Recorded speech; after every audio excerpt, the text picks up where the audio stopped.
अस्सलाम वालेकुम फ्रेंड्स, मैं हूं आपका भाई, आपका दोस्त, आपका moderator Muzammil Hussain. Info talk with Asif पर आपकी खिदमत में हाजिर हूं।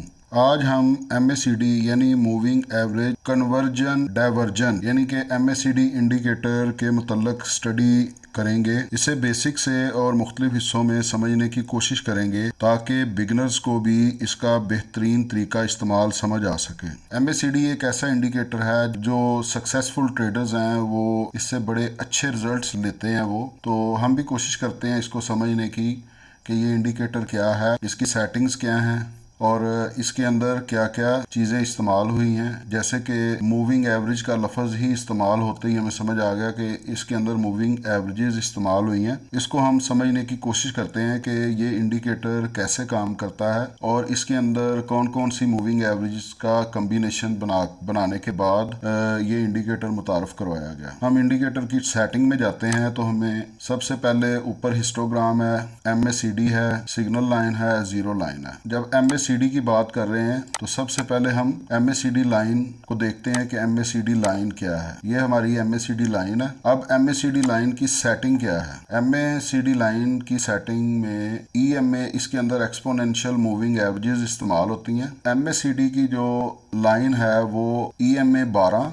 और EMA 26 पर काम करती है। ये इन दोनों EMAs का कम्बिनेशन है। एक फास्ट मूविंग एवरेज है 12 और एक स्लो मूविंग एवरेज को इनको मिक्स करके ये इंडिकेटर MACD हमें शो करता है। हम दूसरी लाइन को समझते हैं, वो लाइन है सिग्नल लाइन। अब सिग्नल लाइन कैसे काम करती है कि सिग्नल लाइन जैसे MACD को क्रॉस करके इसके ऊपर जाती है तो ये हमें बाय का सिग्नल देती है, और जब ये MACD लाइन को ऊपर से कट करके नीचे की तरफ आती है तो ये हमें सेल का सिग्नल देती है। नीचे से ऊपर बाय और ऊपर से नीचे की तरफ हमें ये सेल का सिग्नल देती है। तो दोस्तों इसकी सेटिंग क्या है? ये 12 से भी छोटी MA होती है EMA, और ये 9 सेशन जो है उनकी EMA होती है। ये 12 सेशन है, ये 26 सेशन है, और ये जो सिग्नल लाइन है ये 9 सेशन है। ये इससे इन दोनों से फास्ट है। ये जब क्रॉस ओवर करती है तो हमें सिग्नल मिलता है कि यहाँ से शॉर्ट किया जाए।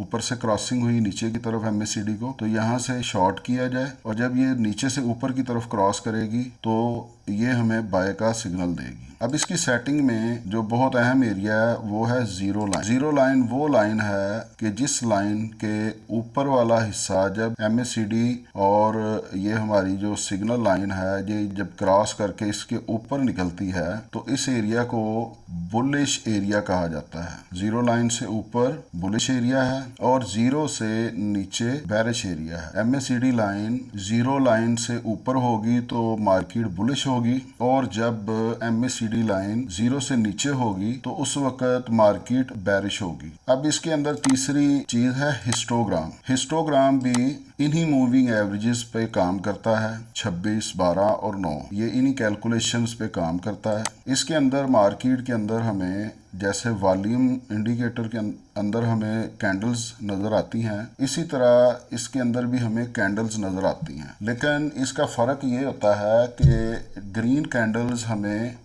ज़ीरो लाइन से ऊपर नज़र आती हैं, रेड कैंडल्स हमें ज़ीरो लाइन से नीचे नज़र आती हैं। दोस्तों जब MACD लाइन डिस्टेंस क्रिएट करती जाती है ऊपर की तरफ, सिग्नल लाइन MACD से दूर होती है तो ये कैंडल्स बड़ी बनती हैं, और जैसे जैसे ये करीब आना शुरू होती है तो ये हमें ये शो करती है कि अब ये सिग्नल लाइन जो है MACD लाइन के करीब आ रही है, और जब ये बिल्कुल इसके करीब आ जाती है तो ये ज़ीरो लाइन पे आके खड़ी हो जाती है। अब ये देखें कि यहाँ पर जैसे ही ये ज़ीरो लाइन ये इसके MACD लाइन के करीब आई सिग्नल लाइन, इसने क्या किया कि ये यहाँ पर ज़ीरो हो गया। जितनी देर ये इससे दूर रही उतनी देर तक ये हिस्टोग्राम ऊपर बनता रहा, और उसके बाद जैसे ही इसको इसने टच किया तो यहाँ पर हिस्टोग्राम के अंदर हमें क्या नज़र आया कि हिस्टोग्राम यहाँ पर ज़ीरो पे आ गया। अब ये देखें जैसे ही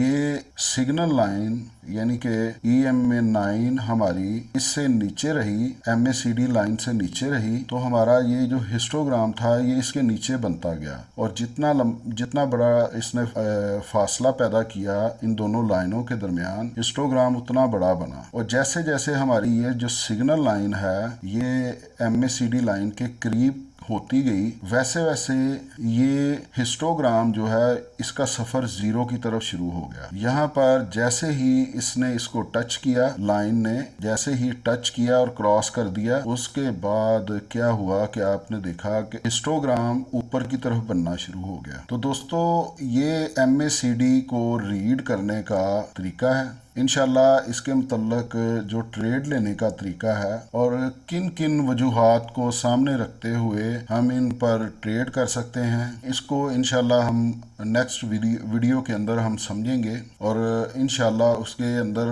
आपको बताने की कोशिश करूंगा कि ट्रेड करने का तरीका क्या है, उस पर हम स्टॉप लॉस कहाँ पे लगा सकते हैं। अगर मार्केट ये MACD जो है ये ऊपर है, ज़ीरो से ऊपर है, तो हम कौन सी ट्रेड्स यहाँ पर लेने की कोशिश करेंगे, और अगर ये ज़ीरो से नीचे है तो हम कौन सी ट्रेड्स यहाँ पर फाइंड करने की कोशिश करेंगे। तो अगर आपको वीडियो पसंद आए तो इसे लाइक करें, चैनल को सब्सक्राइब करें, बेल के आइकॉन को क्लिक कर दें ताकि हर आने वाली नई वीडियो आप तक फौरी पहुंच सके, और कमेंट के अंदर अपनी कीमती राय का इजहार लाजमी कीजिएगा। इंशाल्लाह नेक्स्ट MACD के पार्ट 2 के साथ आपकी खिदमत में हाजिर होऊंगा, जिसमें हम इस इंडिकेटर को यूज करते हुए ट्रेड करने का तरीका समझने की कोशिश करेंगे। दुआ में याद रखिएगा। अस्सलाम वालेकुम व रहमतुल्लाह।